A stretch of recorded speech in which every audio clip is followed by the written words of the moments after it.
Welcome back, Excellencies, ladies and gentlemen. It looked like you had some very, very engaging, almost passionate parallel sessions. Certainly the one in this room looked like that. I think together, looking at both the parallel sessions and the plenaries, they have given us ample opportunity to share insights and reflect on best practices and challenges as we begin to answer that question posed by the title of this year's Transforming Transportation, namely, will new mobility deliver sustainable transport for all?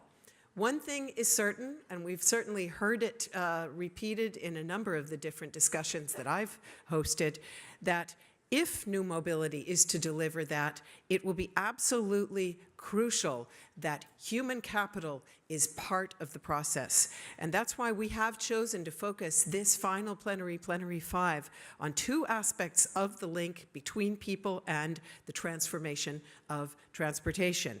We'll be exploring how new technologies can foster human capital development and how new skills, behavior, and mindsets can be cultivated in order to maximize the potential gains offered by new technologies and new business models. So I now have the great pleasure to hand over to the session moderator. She's Mamta Murthy, and she's Director of Strategy and Operations for the Infrastructure Practice Group of the World Bank. Mamta, the floor is yours.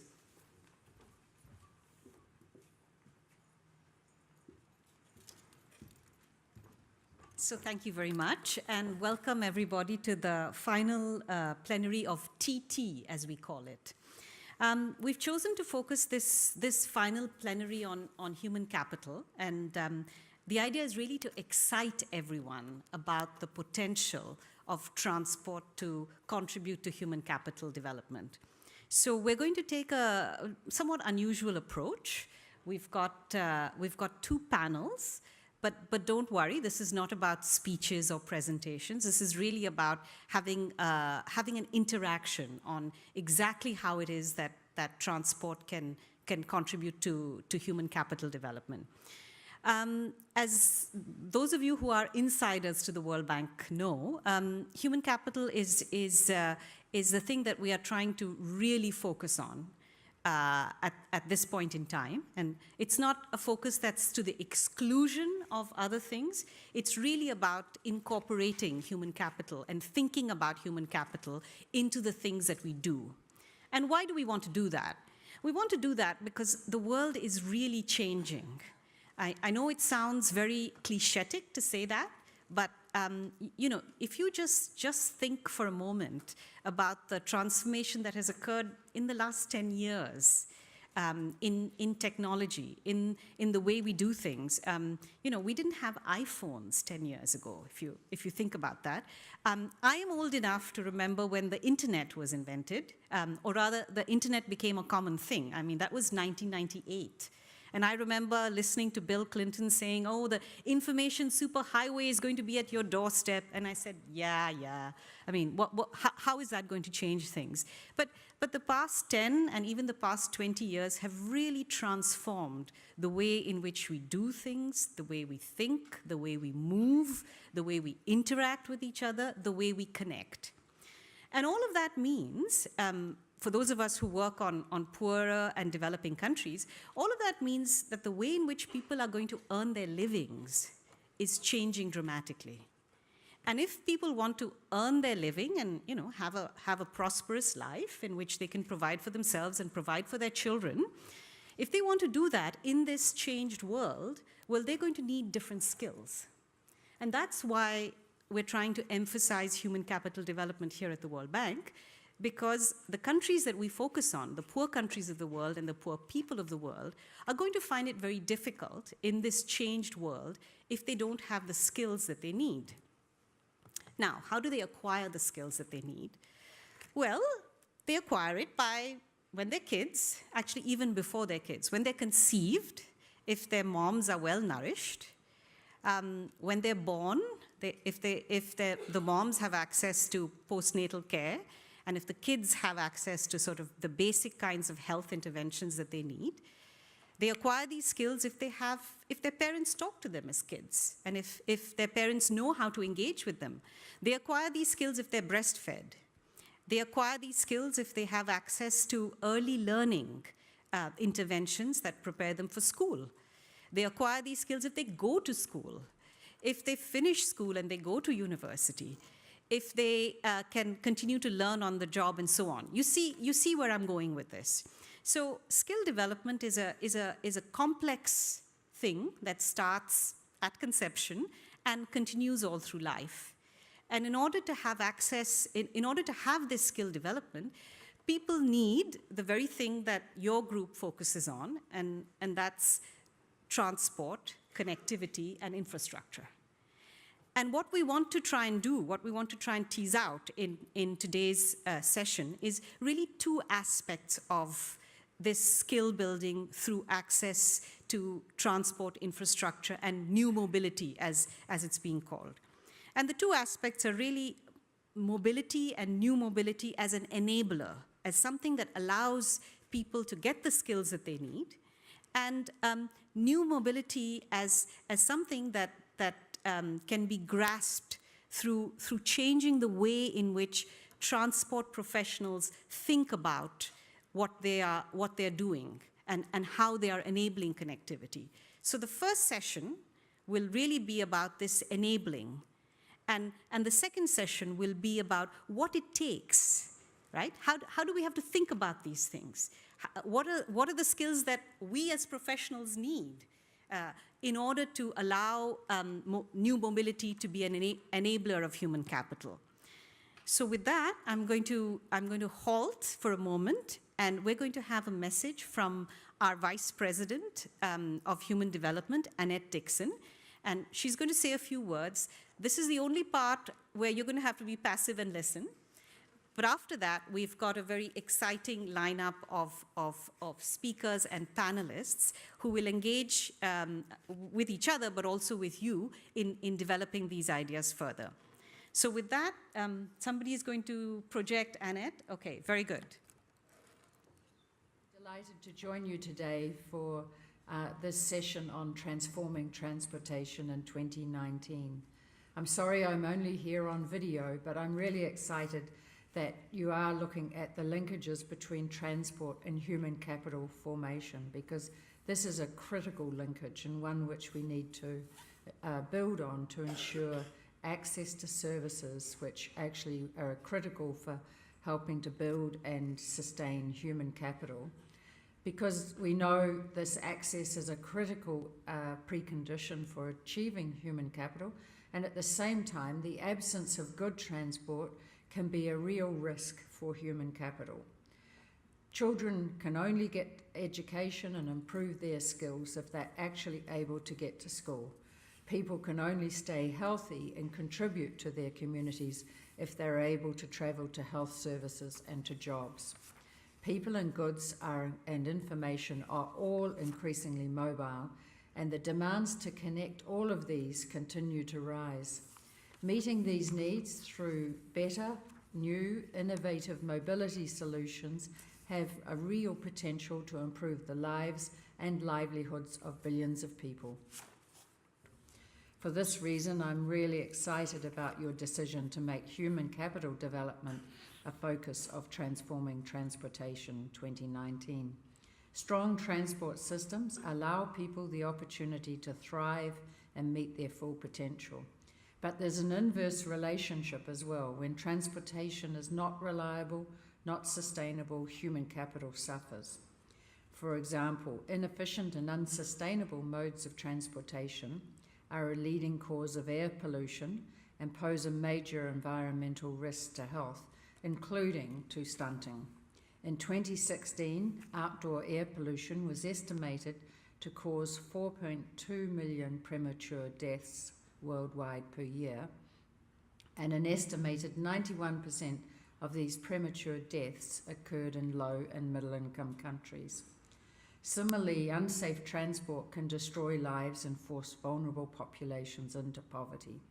The majority of road traffic victims, accident victims, are in their most productive years, and this is the leading cause of death among young people aged 15 to 29. Developing countries have made some important strides in reducing many diseases and improving and eliminating conditions and which are causes of early death, such as maternal deaths. However, the same cannot be said for road injuries. Realising the strong positive impacts of road safety on health, well-being and economic growth is therefore a development priority. Around the world, we've seen the ways that improved transportation can facilitate better health and education. For example, in rural India, better roads have improved access to increasing enrolments in schools by 22%, not to speak to improvements in attendance because of better roads.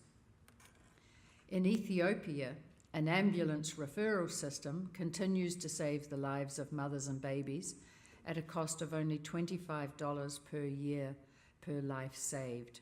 And in Peru, a road improvement program resulted in a 6% growth increase in exports by firms, increasing employment by more than 5% in these firms. It's estimated that improvements in farm-to-market connectivity in Africa could make it self-sufficient in food and create a regional food market worth $1 trillion by 2030. But building infrastructure and merely connecting people is not enough. As we know, lack of access to safe transportation remains one of the primary obstacles for women's participation in the labour market. I have a number of anecdotes from my recent time working in South Asia regarding the critical need for safe transportation for women and girls and its impact on enabling schooling and labour market participation. Every day in South Asia, women and girls face barriers to jobs and schooling due to access and fear of harassment on public transportation, including even our colleagues in World Bank offices. We need to ensure that mobility is inclusive and responds to the needs of specific populations so that our efforts to support sustained and improved and inclusive human capital can take hold. Transportation can be a great enabler and equaliser, helping to bridge the geographical, gender, income and age group divides through better, reliable and safe access to services, to healthcare, schools and jobs. And simple mobility solutions can help. We all know, I think, that giving bicycles to girls in rural India significantly improved their secondary school enrolment rates and test scores, helping to reduce the enrolment gender gap by 40%. We need to leverage transport as a key enabler for human capital investments as we move forward. We need to put inclusion rather than just construction at the centre of our conversation, making design of public transport systems critical for helping to develop human capital.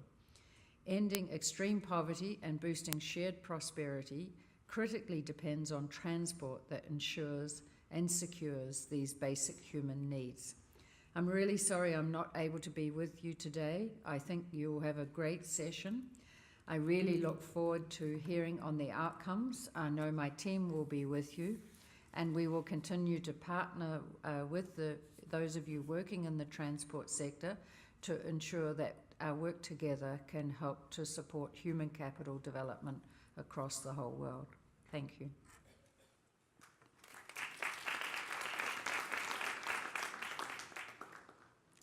So with those inspiring words, I'm delighted to invite Minnie Bredow. I hope I've said your name correctly. Okay, very good. We don't often get an entrepreneur, a designer, and educator rolled up all in one to come and address us. So please welcome. We're looking forward to your keynote address. And the whole idea we thought, was to have somebody who is going to open our minds to new possibilities. So we've deliberately chosen somebody who is not from our own somewhat narrow field. So, Minnie.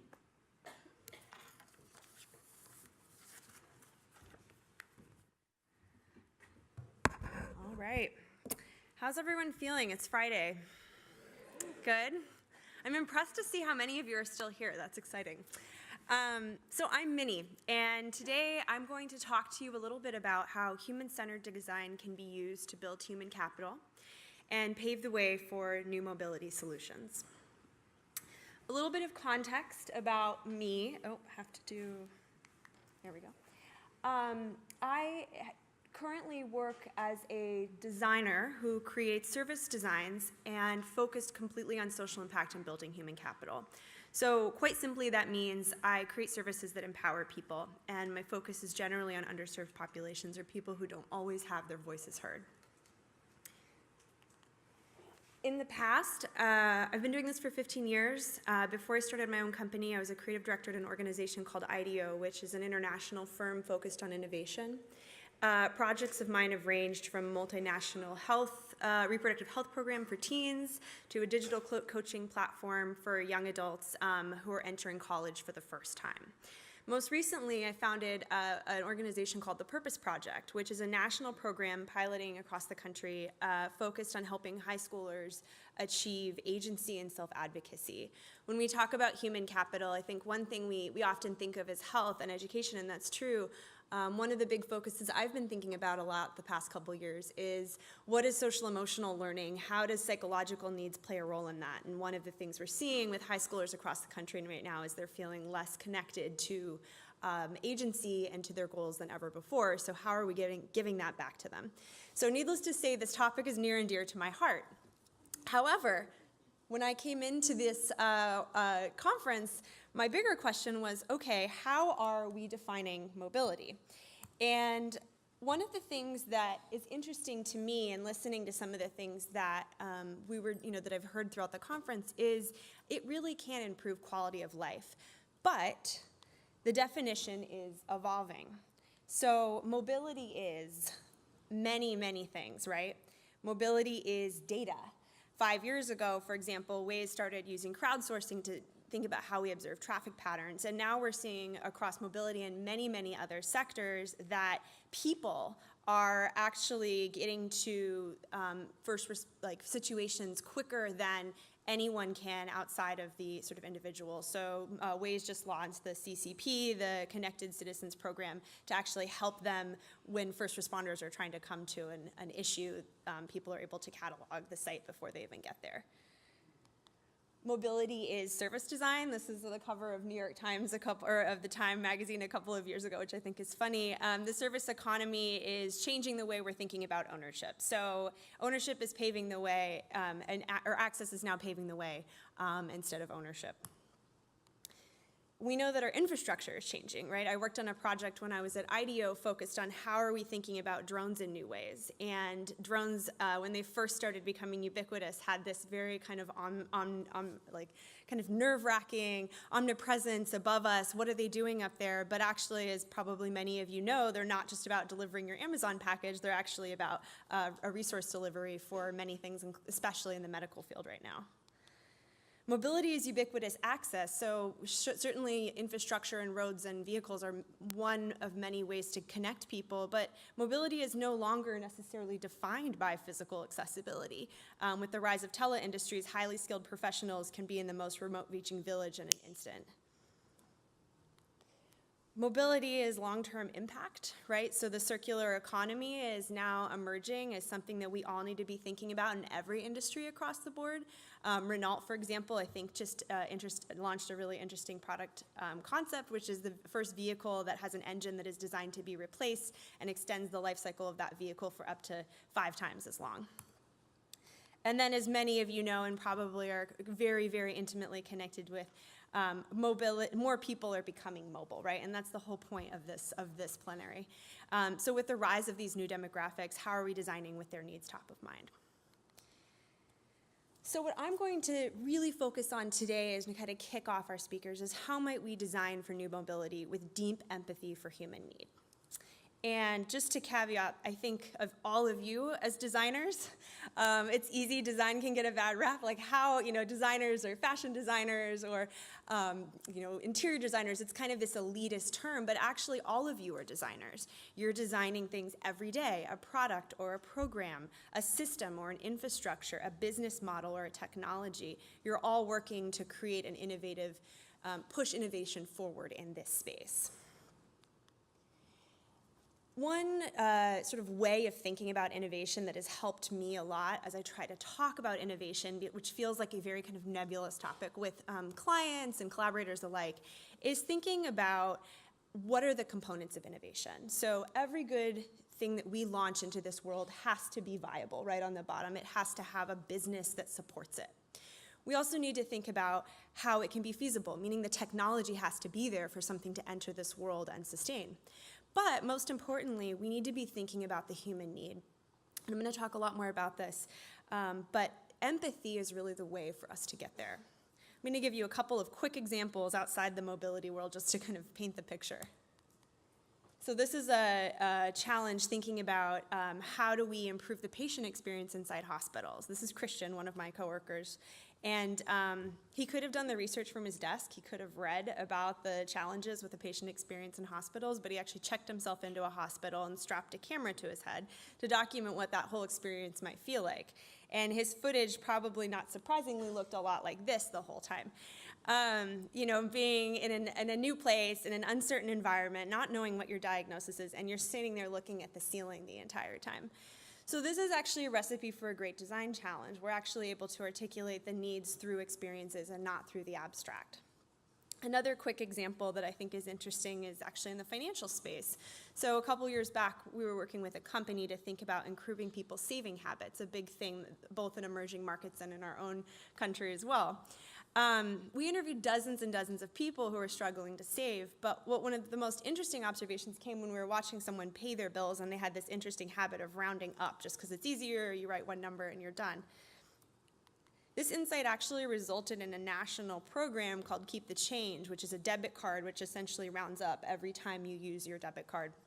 And what's really interesting about that is you don't think of that money as a loss at the time. It's inspired by behavior people are already doing, and you actually have hundreds of dollars set aside at the end of the year. So again, very small, nuanced observations that start to lean into something much bigger that's rooted in human needs. And as I hope you're starting to see, design is as much a process as it is an outcome. One of the things that I think is incredibly important in the work that I do is not just designing based on the knowledge that I'm gaining from the process, but actually empowering other people to design right alongside with me. And that's one of the things I would love for all of you to be thinking about is how are you encouraging others who may know the space or may know the users intimately or have a connection to them and bringing them into your process as much as possible. So there are three topics I would love for us to be thinking about specific to that. One is inclusion. I know you all have been talking a lot about that. The second is systems thinking, and the third is collective problem solving. Or in other words, how are we inviting diverse perspectives? How are we looking at this bigger picture, and how are we elevating the voice of others in our process? Let's start with talking about inclusion a little bit. So as I just mentioned, the outcome certainly is important. We're thinking about designing solutions that are inclusive, but how are we also thinking about establishing a inclusive process to get to our outcomes? As we all know, inclusive design can represent many dimensions of diversity. I teach a design for inclusion class, and one of the things that is the biggest challenges when we talk about inclusion is very rarely is any one solution entirely inclusive. That's kind of a misnomer. It's in fact a process. But what we do need to think about is what are some of the more obvious and perhaps some of the less obvious different dimensions of diversity that we can be thinking about. And I think the most important thing that we can ask ourselves is what are the contexts within which things start to become most relevant for our audiences. So what I mean by that is, for example, take disability. We used to look at that as a personal attribute, such as this person is disabled. But we're shifting our mindset nowadays that disability is actually context dependent. So someone who's in a wheelchair may have a physical handicap, but it doesn't mean they're disabled. They may actually be 10 times more able than someone right next to them when they're doing astrophysics, who knows? So I think a big question for us to be asking when we're thinking about designing inclusively is what is the context within which we're designing for? How are we thinking about who the individuals are in various contexts to create solutions that are most relevant. Another image I like to speak to that kind of tells the story as well is thinking about environmental. So there's 3 different examples of people who may have the same challenge in this image, but they're all different. So in one case, there's a permanent challenge, there's a temporary, and there's situational, but they're all experiencing the same physical challenge at the same time. Beneath it all, though, they have the same motivations: independence, connection, expression. So a couple of examples now that are more rooted perhaps in the world that you're most familiar with. We see this in, is anyone familiar with this example? This is the interior of an army, the first time they designed the airplane cockpit for the army. Couple of you? Okay. I think this is a really interesting example, and you can actually look at it's on 99% Invisible, a great podcast that you can check out. So when they were first doing this research to try to design the perfect cockpit, they actually were very thoughtful in their process. They took measurements of hundreds and hundreds and hundreds of men. They took all of those measurements, they averaged them out, they created what would be the cockpit that actually fits universally the most average size body. And big surprise, it didn't work for anybody because no one is the average size. And so they had to come back and rethink their approach and how are they adjusting for all of the different experiences. And I think that that's a very specific solution in the physical world, but those also start to exist in the world around infrastructure and the world around services. What's sort of the metaphoric challenges that we might be up against that connect back to the metaphor here? And then, of course, one of the big challenges as well with inclusive design is making sure the right people have a seat at the table up front. So one of the things we see, I live in San Francisco, and one of the things we see in the world of Silicon Valley right now is there's a lot of emerging technologies, and sometimes they're getting released a little too early. So one example there is with the facial recognition technology that was launched, about 6 or 7 years ago, and it actually had a really hard time recognizing darker skin color, meaning that it wouldn't even work for people of color or would mislabel. It was actually quite bad, and this is an obvious miss, and the way that they could have been much more thoughtful about solving it is if they'd had a more diverse range of people working on this product in the first place. In the world of mobility, we've witnessed something similar. This is something I've actually used. I've been talking about this example for a few years now, but we've seen that with crash test dummies. They only a few years ago started having women be part of the entire testing system. And actually, female drivers were 47% more likely to be seriously injured in a crash because of it. So again, if you had someone who was a woman leading the initiative, she might sit there for a minute and be like, I don't know if that's actually going to work so well. So ultimately, I think a lot of these pointers and provocations are asking how can we be more thoughtful not only about our process, but also about our audience and the context within which we're designing for. The last point around thinking about inclusion, and this is of course a much bigger topic. I teach a full entire class on this topic, but I do like to talk about bias. I think it's important. I think it's a very personal thing, and it can be a hard conversation to have. But ultimately, the question is not, do we have bias, but which are ours? And one of the things I have my students do when they start this class is I have all of them go home, and I have them think about the times that they may have felt like there was a bias against them. Every one of us in this room is a different, diverse person with a long history of many, many experiences. And I also ask them to think about when is the time that you were perhaps biased and why? What was the condition that made you feel a certain way? It's a personal activity, yes, but when people are the force behind these organizations that are behind these innovations, we need to start at that level. So 3 questions I always ask my design teams to ask themselves when they start any project, no matter what the topic. What are my lenses, personally? What are the lenses that I might be carrying with me, that I might be bringing into the room, that I might be able to start to lift or at least be aware of? How does bias show up in my work? We have in-group, out-group bias is a really common bias that comes where we sort of think that our group is a little bit more interesting or dynamic or thoughtful or innovative than the other group. This happens all the time with sports teams, in fact. So thinking about what are we doing within our organization and how are we playing off of the way that we see ourselves in the world, and how are we acknowledging some of the things we're doing well and some of the things we could be doing better. And then what assumptions are you making? Are there assumptions that is there an assumption that people want to be in a vehicle and instead they might want to walk? Or think about the assumptions that might be making both on the macro and on the micro. Moving on to thinking about the system in place. So this one is something that I think we're hit especially hard with right now when we think about where we are as far as the future that we're creating for ourselves and our children and our children's children. It can be pretty scary. So with any project I work on, I think especially with transportation, I think it's a good question to ask, for all of us to ask, what is the systemic impact that my intervention will have?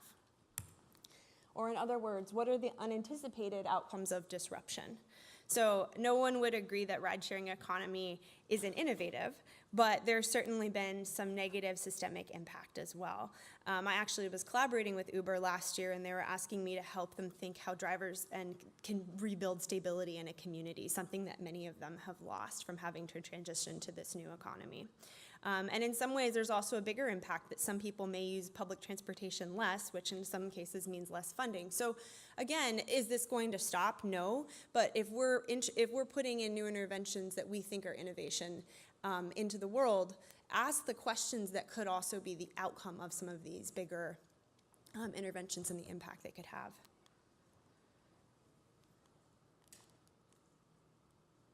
And I think another common thing that you see is people start to inserting solutions before they identify the problem. That's one of the biggest things that comes up with empathy and designing with empathy top of mind, is we have a new technology or a new business model. We just want to get it out there as quickly as possible. So how can we be thinking about what the need is and then use a solution to be solving for that need? This is a slightly analogous example, but working on a circular economy toolkit a couple of years ago, and one of the things that we encouraged businesses to do to be more sustainable was to think about what are all of these different products actually accomplishing? What is the need associated with it? What are other ways to do it, and what are ways that perhaps a service could start to sort of rethink that need? For example, do you actually need a new pair of clothes, or do you just want to be kept warm when you're walking to school? So thinking about ways that we can flip the models. I'm happy to send the link to this. It's online and available to everybody. Another topic when it comes to thinking about the long-term impact is how are you getting that feedback? So certainly I would assume most of you have feedback mechanisms that you use to gauge success. But I think right now, the way that we gather that feedback and the way that we measure success is at a really interesting moment of evolution. So feedback no longer needs to be collected manually. There's data exhaust everywhere. There's a terminology I like to use called warm data, which is where we start to measure things like the feelings and sentiment analysis of how people experience something. So maybe instead of saying X number of people rode the city metro last week, could we start to think about what are the emotions that people are feeling while they're on the metro? Is it fear? Is it joy? Is it absolute, they're just feeling completely indifferent to the experience altogether? And another example of where this comes in, I think that's interesting, is thinking about the mechanisms, but doing it in such a way that you almost take the evidence-based approach. This is World Bank. I'm guessing everyone here has some experience with this. But instead of just thinking about, what is it that I would like to know and how will I know it's working? What are some new ways that you might try measuring that? There's an organization in the education space called Uncommon Indicators. And it's something where when we measure the success of students, we're looking at new ways of indicating that students are succeeding in school. How often do fights break out on the schoolyard? How often do people use words of positivity and compliment their peers? These are things that we can now measure. So how are we doing that same thing in the world of transportation? And then last but not least, with this topic, I would encourage you to take a look at all of the stakeholders being affected by your intervention, not just your target user. So in some cases, yes, our aspirations are incredibly noble, and we are trying to empower women and young adults and all of these people, but there also is a ripple effect beyond that. And so the thing I have my teams think about is who might disagree with what I'm creating. What we surround ourselves with people who are similar to us, and it's simply a part of human nature. But hundreds of studies have been conducted that the similarity fosters connection, but it also can foster ignorance to the things beyond our purview. So ask yourself, take a minute to actually plan for the pushback that you're going to get, or plan for the people who will say, I don't agree with this as an outcome. What might you be challenging? Are there cultural norms that you're going to be pushing against? And what is the long-term impact? So I think these are some questions to be asking as we're getting things launched off the ground, to think about the sort of bigger picture. And the last thing I want to speak to is really very personal, and I think is something that we're beginning to see across all industries as well. I'm going to end on a bit of a sort of personal story, though. How are we elevating the voices of others in our process?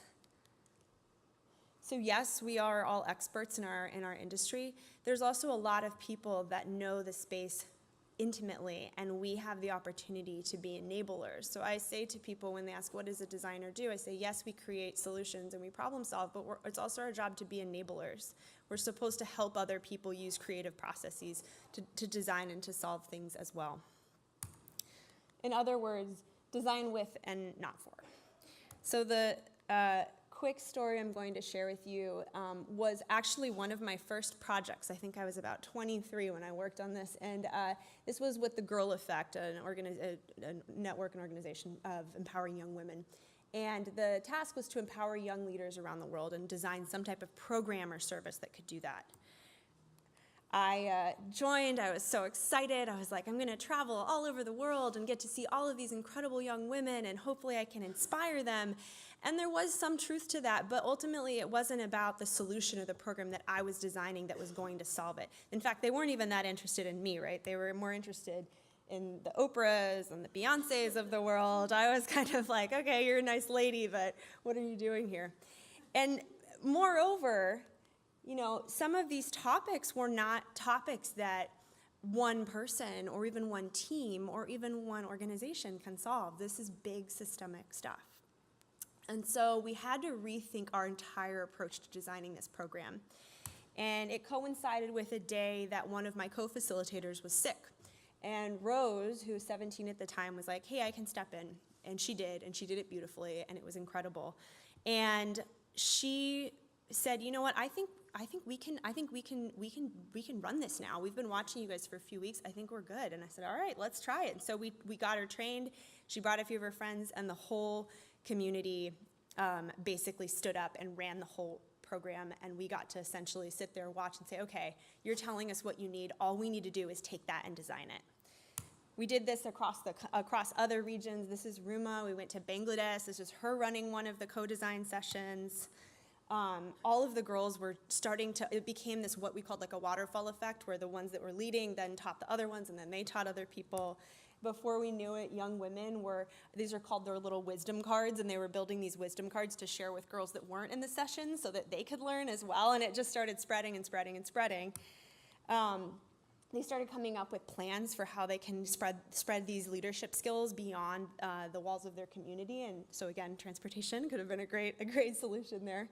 And they even said they might include the boys too. They're like, boys should probably learn this as well. This kind of got so much momentum that we ended up codifying it and releasing the program that these young girls had designed to the world.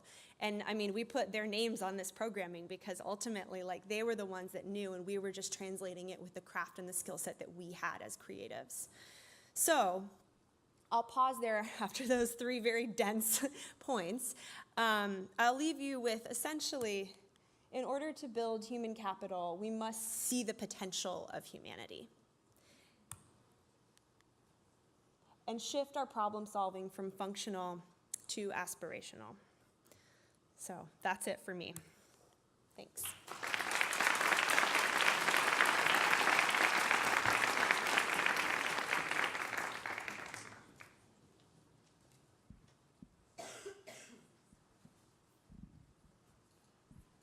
Is this on? Minnie, why don't you come and sit here and join the conversation? Sounds good. Thank you. So I learned two things from listening to you. The first is that you talked about building and creating and designing with human empathy. And I think that's a much nicer way of talking about client engagement and beneficiary feedback, which are the terms that we use. So I like that very much, and I think it's a much more sympathetic and empathetic way of describing what we are trying to do. You also said, and this is the second thing I learned, you said design is a process and not an outcome. And that's a very valuable insight. So in the audience, you have a lot of people who are designing projects or helping governments design projects or supervising people who are helping governments design projects. And we're often looking for that quick fix, that solution, that good design. But what you're telling us is it's really how you go about doing it. I mean, that's the important thing, and not trying to sort of race to that outcome of good design that is going to support human capital, for example. So these are two very valuable insights for our audience. So thank you for that. I now want to invite the other three panelists, three panelists. We're going to need one more chair in this session to join us. Whoa. So that we can hear from them. So I'd like to invite Sarah Kaufman, Dina Ringgold, and Carlos Dora to join us.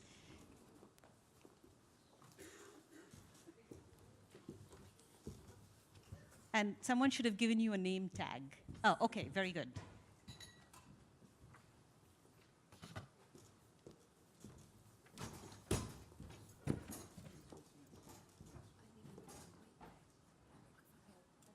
That's you? Okay. You want your glass?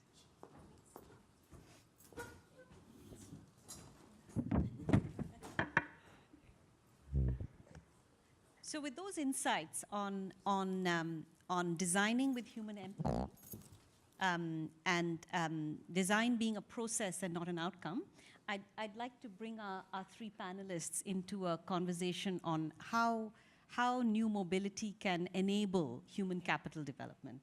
And I'm going to begin with Professor Rubin, Kaufman, she's the associate director at the NYU Rudin Center for Transportation. And I'm going to give you a chance to introduce yourself and then maybe ask you a question to lead off the discussion before I turn to the second and the third panelist. Sure. Thank you for having me. My name is Sarah Kaufman, and I'm here from the NYU Rudin Center for Transportation. We focus on timely issues in transportation, much of it having to do with giving a voice to underrepresented populations, people with disabilities, especially women, non-English speakers, which are a large population in New York. And we focus on New York and other major cities. And basically, we do try to kind of stir the pot a bit by bringing new ideas into the folds in transportation discussions that can sometimes be a little stagnant. So I'm so glad to be here today because it sounds like we're talking about a lot of great ideas. Thank you. So one of the things that you've looked at is this whole issue of the pink tax on mobility. And I think given that we do a lot of work on gender and we'd really like to empower women, and actually a lot of human capital development has to do with how women relate to the world, we'd love to hear from you a little bit about the work you've done on pink tax. What is it? And how does it get in the way of people realizing their full potential? Thank you. So we conducted a study on the pink tax on mobility. How many of you are familiar with the term pink tax? Okay, so that's a good number, but for those of you who aren't, the pink tax is a term that's kind of a colloquialism used to describe an additional amount that women are charged for things that are pink, like razors and women's items being dry cleaned. It's actually so prevalent that some states, like Minnesota, have explicitly banned it.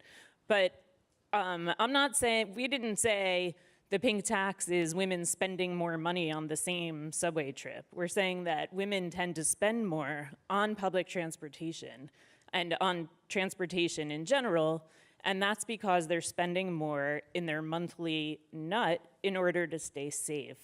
And we got to that conclusion by conducting a survey of New Yorkers, looking at what their travel experiences are. So 457 people completed a survey that we ran online, and it was split mostly half and half between men and women.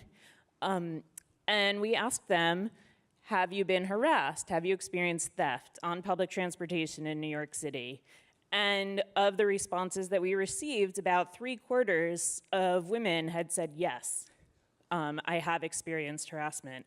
And what's the worst part of that is that women who had been sexually harassed on public transportation, only 12% reported it. So clearly there's a design issue with the reporting process, which we can get into.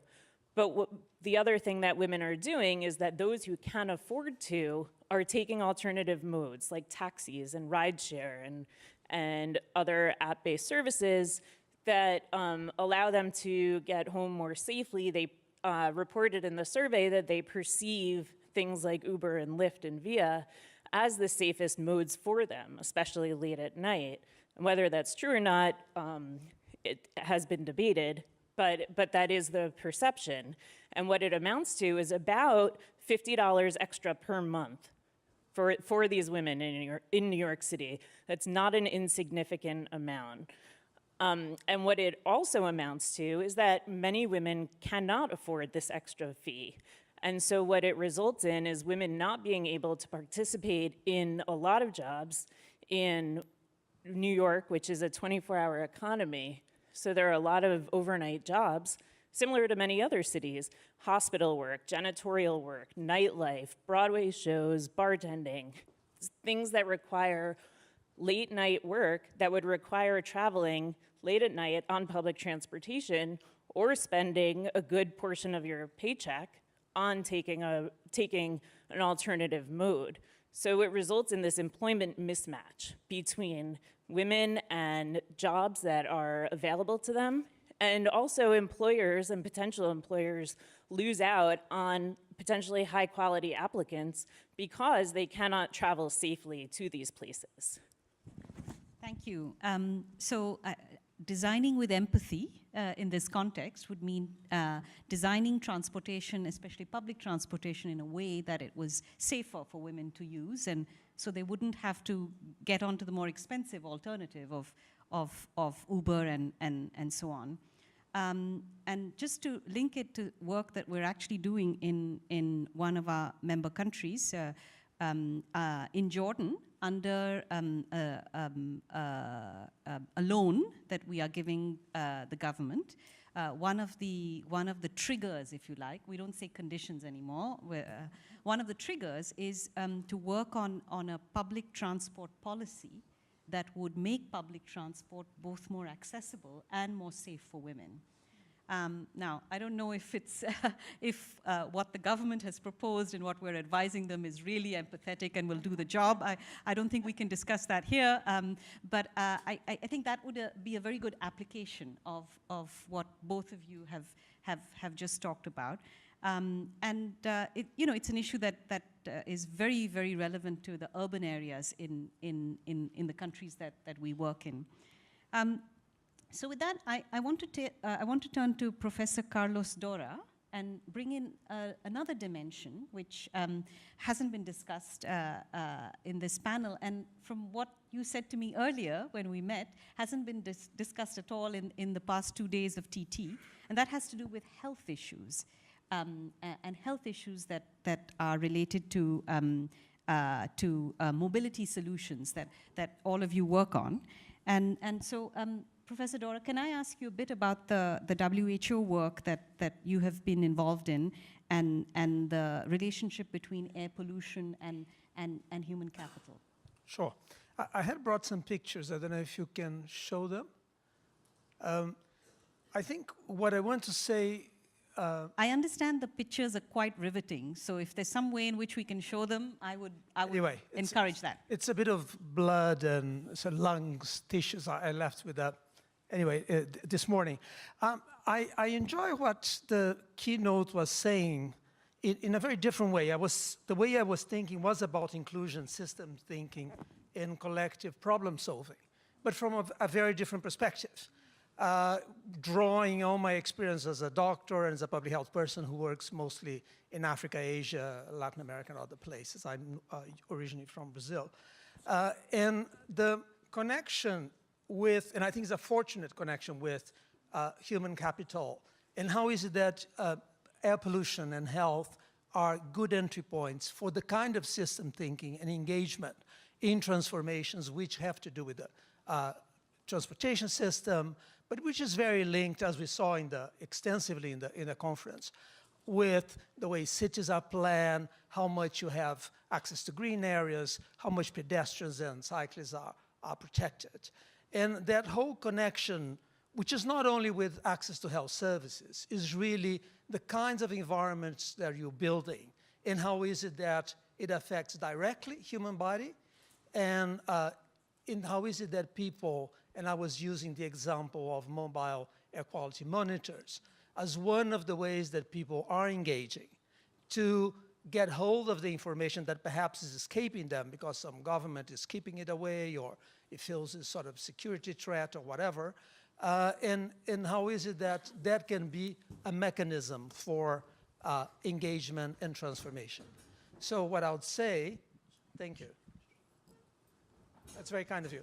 So this is pieces of lung, and I thought this was missing from the conference in a very big way. We've been talking about people, but we haven't seen how is it that the transportation system really gets into the tissues of individuals. And those lungs are from São Paulo, Professor Saldiva. He's being, and the left one has tobacco smoke, the right one has air pollution. And there's recent, it hasn't been published yet, it's about to be published, he allowed me to show. It's directly related to the time spent commuting, the kinds of lesions. This is carbon, this is soot in the lung. The other examples is from India. This is a thoracic surgeon. And it's more dramatic. This is just an adolescent living in Delhi, and the amount of soot in the lung of an adolescent who doesn't smoke is really staggering. Dr. Kumar has set up a foundation, Lung Care Foundation. There's the website there you can take a look of. And this is just a comparison, again, from Dr. Kumar, showing on the left what's a healthy lung is pink, and on the right what is the lung of a non-smoker in Delhi, which is pretty much black. So I think this is very dramatic and is very personal, because whatever transportation system and air pollution being created you're having is affecting your lungs. It's also affecting your blood vessels. And that's the reason why it causes heart disease and strokes, and is also associated with a number of diseases that we didn't know about before, including diabetes, for example, or dementia. So, and it's not only adults, you also have children, and there's a recent analysis showing that in terms of years of life lost to air pollution, outdoor air pollution, children lose twice as much as other age groups in terms of years of life lost. Now, there's a number of other, and I think there was mention of the other, most people breathe dirty air in the world. I mean, not in North America, not in parts of Europe, but in most of the developing world. And I think the good evidence that we have is not only sustainable transport and cycling and walking and public transport create clean air, but it also creates physical activity, and it hasn't been said that in that articulated way. It's a package. It's a whole package with more physical activity, less noise, less injuries, better air, more ability to meet people. So that's all about creation of human capital. And the way cities and public transport are built are directly linked to that.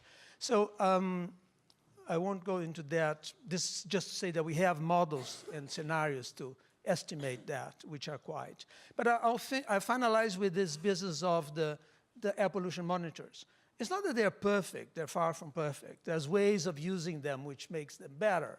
I mean, you can titrate or sort of calibrate against better monitors. You can, but what's happening in the wide availability is that's given people some power to get some information about their environment and to create some and generate some questions about where does it come from and how is it that we as a group can engage in the process of collective problem solving, and how is it that we can have a bit of system thinking by linking with the kinds of public policies which are there, and how is it that we can feel included and other people can feel included. And my last slide is about what's been done by civil society in Nepal, where the government was hesitant to show data in air pollution. They went out there, got some monitors, got some scientists to do some calibration, and they publish daily in the newspapers. If you've been to Delhi, you probably looked at this. And it also led to a lot of civil society engagement.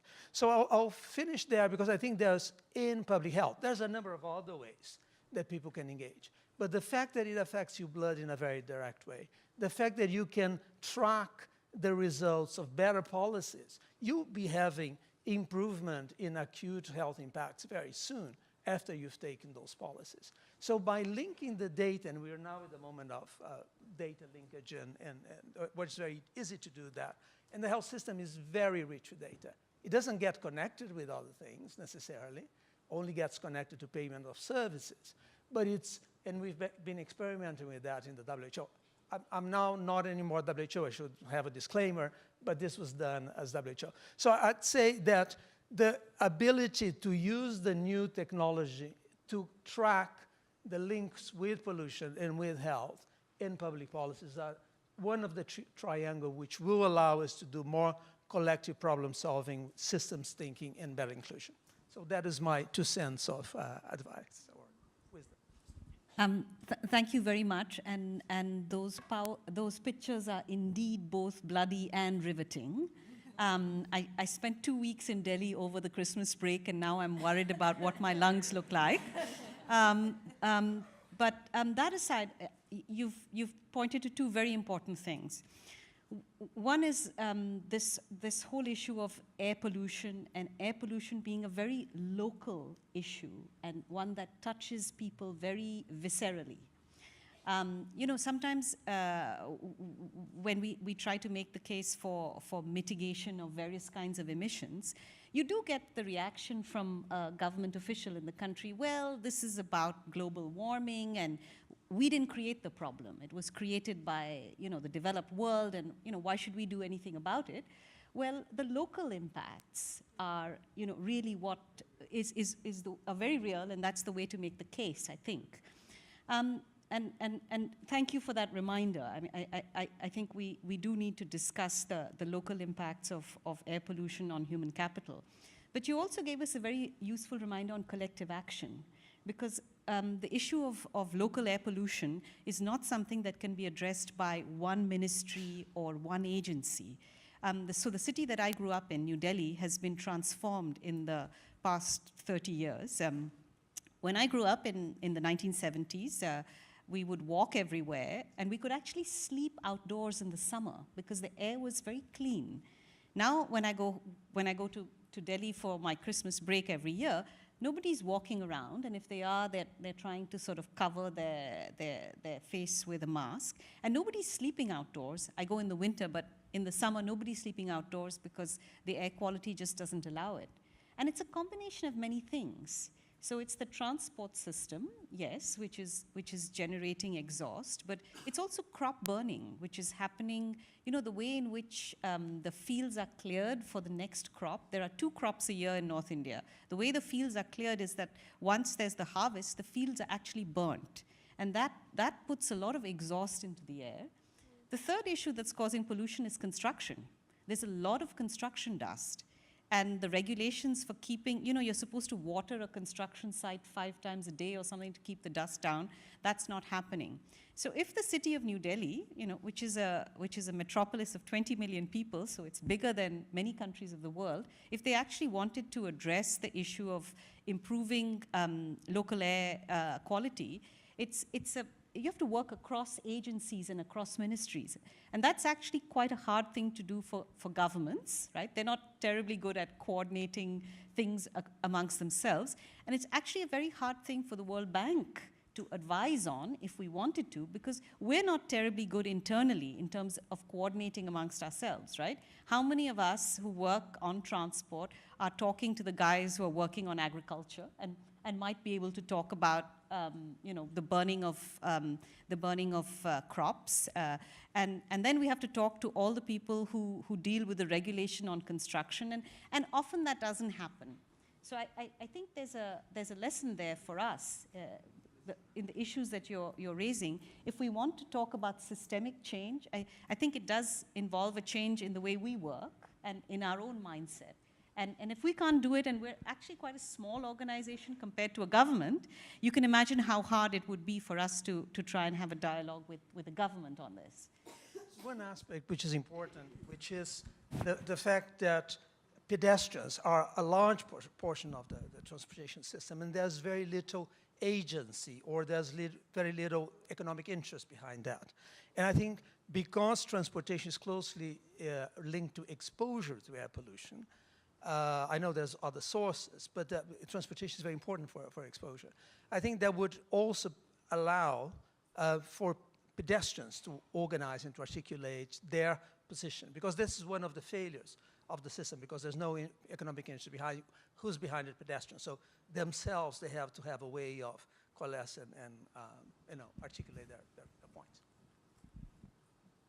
Very good. So that's a good way to good segue for us to talk about things that people need to do to advocate for themselves. And with that, I want to bring Dina Ringgold into the conversation. She's Miss Human Capital Project, or rather Mrs. maybe, Ms. Human Capital Project. So Dina, can you tell us what the Human Capital Project is about? You're talking to a audience of first adopters, may I say, because this GP was actually the first practice to come up with a paper, a report describing the links between the work they do and human capital. So if you like, they're first adopters amongst GPs, but nonetheless, I think it would be useful for them to hear what you're trying to achieve through the Human Capital Project. And I'm going to ask you a difficult question. What would be a marker of success? What do you want to see in order to feel that we're actually making progress on the Human Capital Project? Thank you, Mamta, and good afternoon, everyone, and thanks to the organizers for the invitation to be here. So I'm currently the manager of the Human Capital Project that was just launched in October by the World Bank. I am the team that Annette Dixon referred to in her video opening. And in a nutshell, a Human Capital Project is about bringing the importance of human capital centrally in the development discussion. So this comes from a recognition that in many places in the world, there's a human capital crisis. There are 500 million children who don't go to school. There's a similar number who can't read or write even though they have been to school. There's large segments of the world population without access to basic health care or social safety nets. So there's a crisis in many parts of the world. The other aspect that the project highlights is that there's a direct relationship between the country, the human capital in a country, and productivity and growth. And so what the project does is we launched an index, a new ranking of countries that you may have heard about that came out in October, and I'll advertise it. You can go to humancapitalproject.org and you can download the country, your country of interest. You can look at the rankings, you can see a map, but basically what the index is a composite measure of human capital outcomes. So it includes measures of child survival, learning, so not just enrollments, whether kids go to school, but whether they learn something, and then health, including stunting. And so a measure for a country, for example, of 0.5 shows that a country is foregoing 1/2 of its potential human capital to contribute to productivity and growth. So it's quite a powerful metric.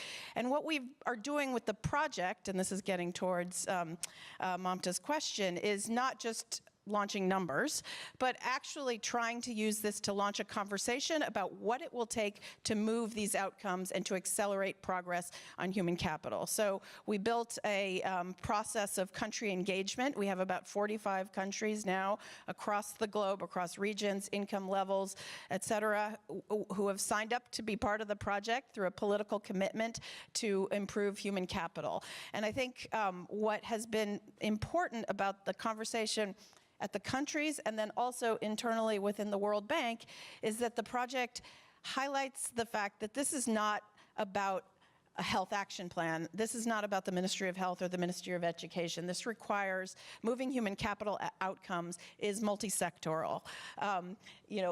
Complimenting Dr. Dora, you can't make progress on health status unless you consider pollution and transportation. You can't, similarly, I've been seeing a number of studies showing that pollution is affecting brain development. So there's also a link with the learning outcomes. And the countries that have been participating in the Human Capital Project developed sort of strategies and action plans about what they plan to do, what the issues are in their country and what they plan to do. And interestingly, transportation comes through in a number of cases. For example, in Papua New Guinea, where 80% of the population is rural and there's a very complex topography, they highlight transportation as one of their priority areas for making progress on human capital. In Rwanda, which is another country in the project, they've been experimenting with delivery of blood supplies using drones, linking to the previous conversation. So I think what success looks like is human capital being seen as a whole of government, a cross-sectoral issue that is everybody's business, and it needs to be at the center of the conversation. Thank you. Thank you very much. There's a timekeeper for this session, and he's just given me a hard stop. So apparently, it is I have to say thank you to these panelists and move on to the second part of the session. So I do want to say a warm thank you because I think we've had a good discussion. Thank you very much.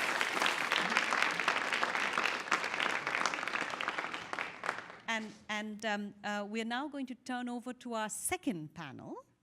And I'd like to invite the panelists from the second panel to join us on the stage, please.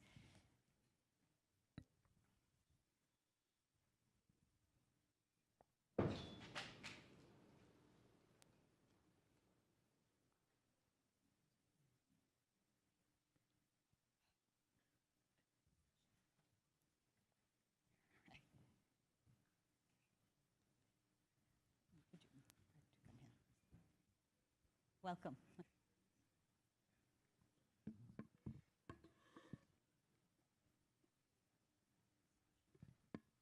So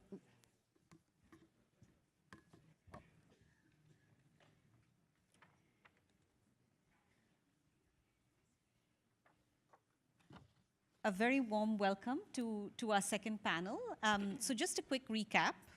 In the first panel, we focused on how what are the factors that affect human capital, and what is the role that mobility can play in influencing human capital outcomes? And we heard from our keynote speaker that improving design, whether it's about a project or whether it's about a system, it's not an outcome. It's really a process. We have to think about how to do things differently. And this second session is really about, what are the skills that we need to think about things differently? And what are the capacities that are required? And how do we go about thinking about improving quality of life and building human capital? So this second half is more about the process and about our mindset and about our behaviors and not so much about the outcomes that we're seeking. So with that, I want to get us started, and we have a second very strong panel, and something is ringing, but is that me? I believe it is. Okay, I'm going to turn that off, which is something I probably told you to do and didn't do myself. Our first panelist is Professor Yoshi, and you've done welcome. You've done a lot of work on the research side, linking mobility with quality of life. And we're trying to focus this session on, what is it that we need to do differently?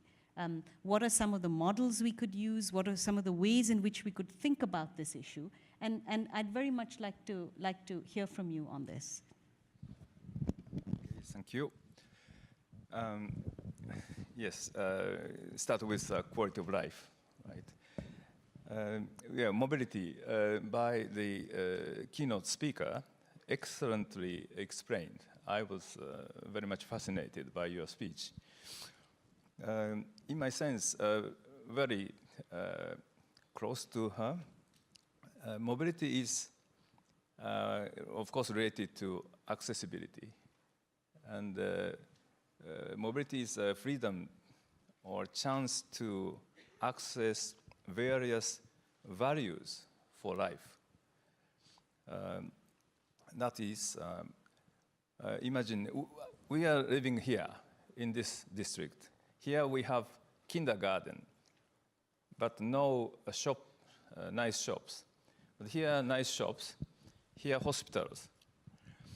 If young couple lives here, they are very happy because it's very close. But young couple lives in shops, maybe a little bit happy, but less happy because kindergarten is far. A young lady is living here, not so happy, don't need a hospital. But the old man like me, if I live here, then happier. So, okay. That is the basic theory for mobility and bringing happiness.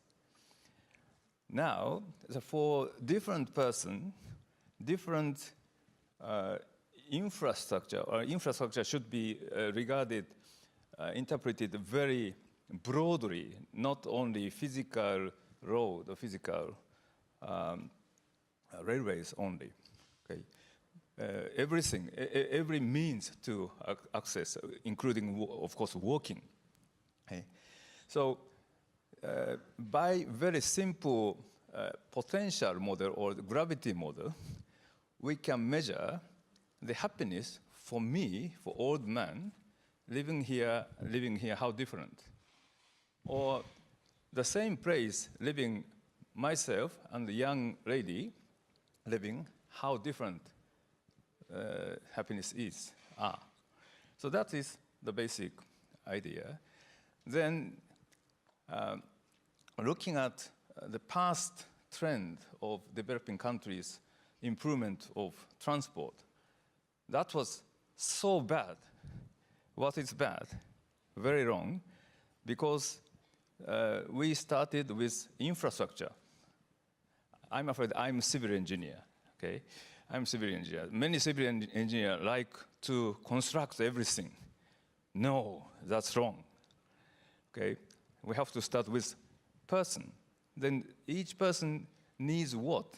Then we need different combinations of infrastructure connected to values, services, and including green services, okay, if you like. Green is here, it's very nice.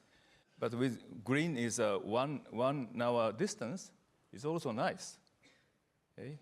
So that is the idea of way of thinking. Start with quality of life. That is based or connected to a person, and then all integrated, all people's quality of life. That is Bhutan's gross national happiness. And then that is, okay, related to quality of life, individual one, is a measure for SDGs, no one left behind. Okay? And then gross national happiness, that's also very good. That is alternative measure to GDP. Thank you. Thank you very much. This is a great connection between the keynote, where we heard that we have to start with the question, what is the need? What is the problem we're trying to solve? And you've brought it full circle, and you're saying, in addition to the need and the problem that we're trying to solve, we have to ask the question, what is going to make people happy? The ultimate users, what is it going to make? What is going to make them happy? That's a great question to ask, and coming from somebody who has years of experience in civil engineering, I think you can say this with great authority. I'm afraid if I said it, people would say, oh, well, you don't know the engineering side of things. No wonder you're worried about whether people would be happy or not. So it's very heartening to hear you say that. My first name is Yoshi. Yoshi means good in Japanese. It's a good man, a good engineer. Okay. Okay, so we're going to move from one good engineer to another good engineer. So welcome, Professor Bikile Wadojo. I hope I said that well. And what we would you've done a lot of work on capacity building and training. And so training of engineers in the area of transportation. So I'd like to hear from you how these ideas that we've heard just now resonate, and is this something that is a part of the training that you engage in? And when you talk to your civil engineer recruits, is this something that they would relate to? Thank you very much. This is actually the kind of training and education and capacity building we are in the process of, or we are striving to actually instill in our students. Traditionally, as Professor said, the focus is mainly on building the infrastructure, more focused on the engineering, but not really the broader perspective. So I'd like to focus on the changes that are actually required in terms of the way our academic programs, curriculums, research are oriented. So there should be actually a behavior change even within the academic institutions in the way they prepare their curriculum and conduct their researches in general, and specifically also in the transport area. There is also this perception, which is true to some extent, that universities are actually considered as islands, maybe disconnected from the real world, especially in developing countries, which is true in Ethiopia, at least to my knowledge, that the research that we do, the engineers that we produce, or the trainings that we provide don't usually go out and solve the problems on the ground. And so there is that kind of mistrust between the academic institutions, the public, and the industry in general. So there needs to be a paradigm shift in terms of how we provide the trainings, and we should orient our education system, curriculum, and research to actually solve real world problems. So in the transport sector, and if I come to our specific case in Ethiopia and in my university, the way we provide training is we try to work as much as possible with the public institutions, the private sector, and to tailor our trainings to address the current issues of the country. So there is still a lack of capacity and internal capacity in order to provide, especially cope with this emerging needs in terms of new mobility. But there is still some effort that we're trying to address through different collaborative efforts with the support of different international research institutions. I can just mention a few of these ongoing efforts we have within my university to build the capacity gaps, especially in the emerging areas of freight transport, logistics, and the railway areas, air pollution, and so on. So we try to engage as much as possible with the different city authorities, academic institutions, and bridge the gap. And what I see is missing in all these efforts is actually the link between regional universities to actually work together. Especially the most of engagements in developing countries are actually kind of north-south engagements where we tend to partner with partners from developed countries. There is no south-south collaborations where we actually share similar problems, similar challenges, and we need to actually move towards pooling our resources together in the developing countries, regional universities, to actually tackle some of those human resource gaps that we have. So this is what we are working towards currently. Yeah. Thank you very much, and that's a very important point. If one needs to think about doing things differently and imparting different skills, maybe all the wisdom is not going to come from places that have it already. It might need to come from more laterally, from places that are trying to discover how to impart these new and different skills to their students. And you know, there are people in the audience to whom this would very much resonate, because I think this is something that we can, as the World Bank, we can assist with. So with that, I want to bring in a third speaker, and we saved the best for last, so to speak.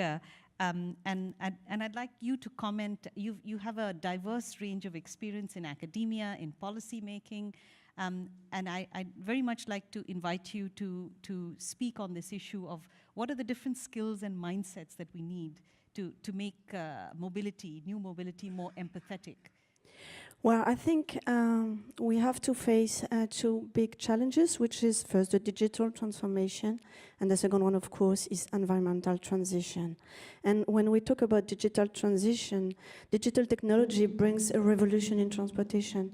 We talked a lot about the new technology, the new mobility, which is the new solutions, innovative solutions that are offered, but it also impacts the old traditional forms of mobility. That means that the stakeholders, they have to face big challenges. First, the transformation of mobility patterns. They have to change, to face transformation of the chain of value and business models. They also have to face new practices of mobility, new modes, possible car sharing, ride sharing, and autonomous vehicles.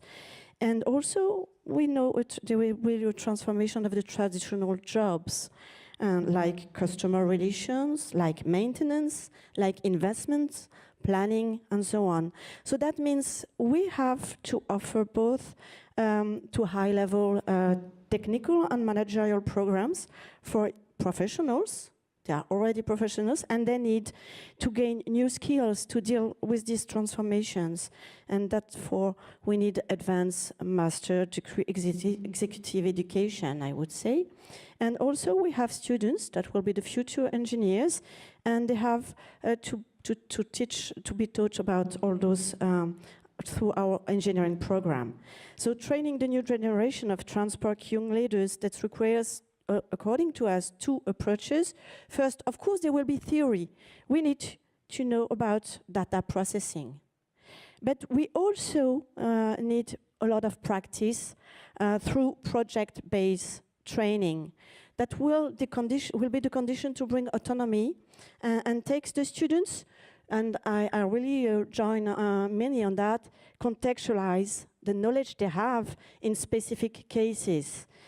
For example, in the degree we have a master's degree for transport and sustainable development, we place the students as if they were designers. they design the project.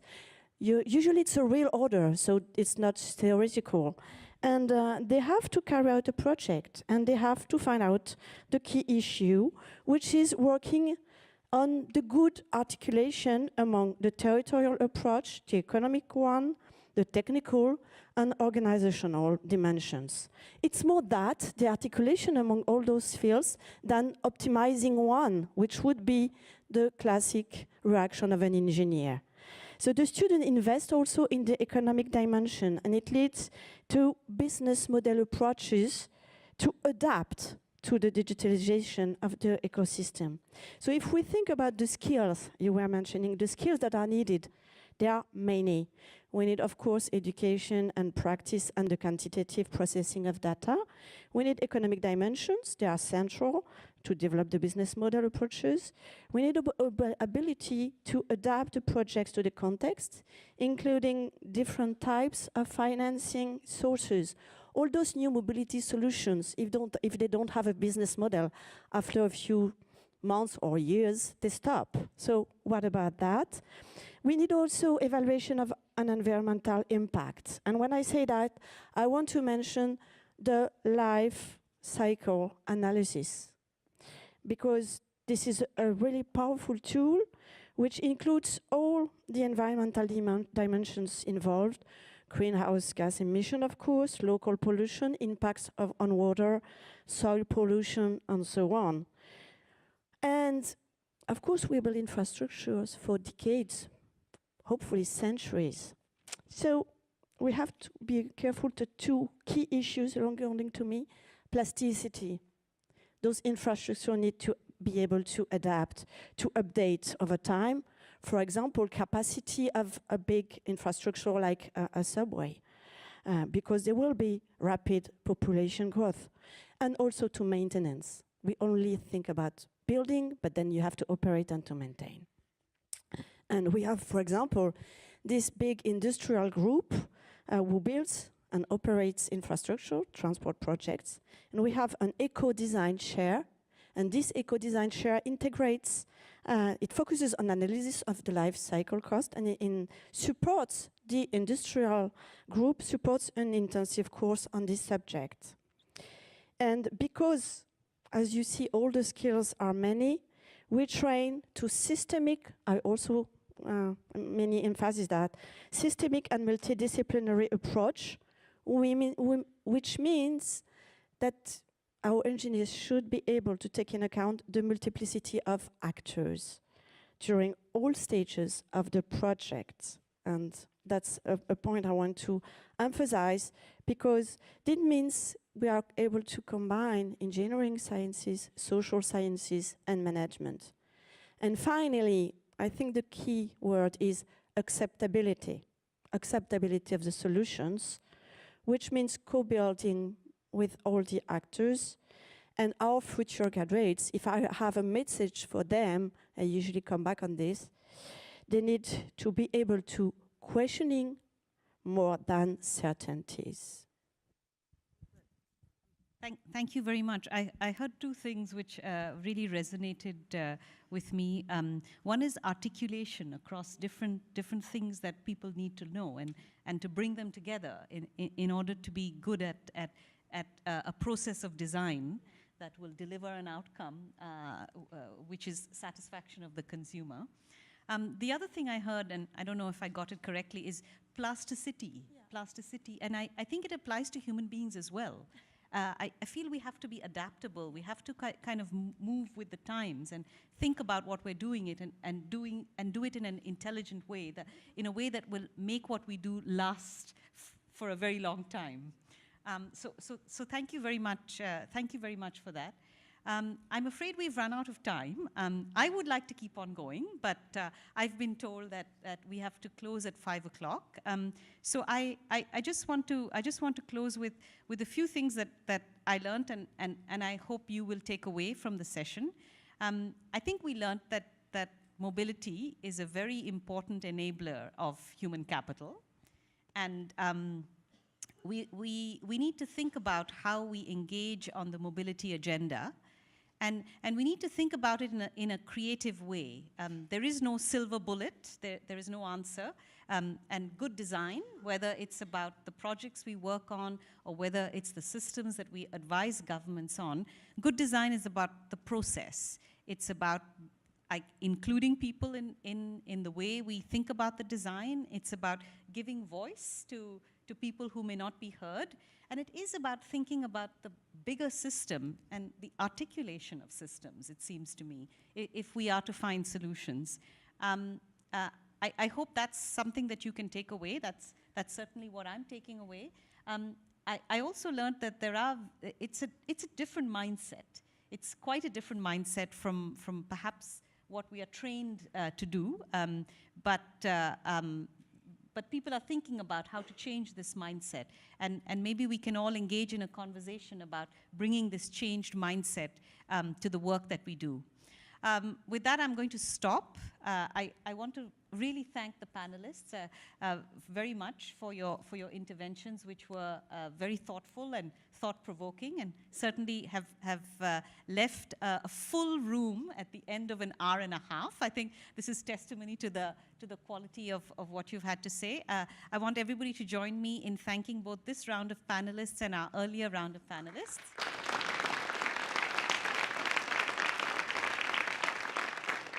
And thank you all very much for participating in this final plenary on a Friday afternoon.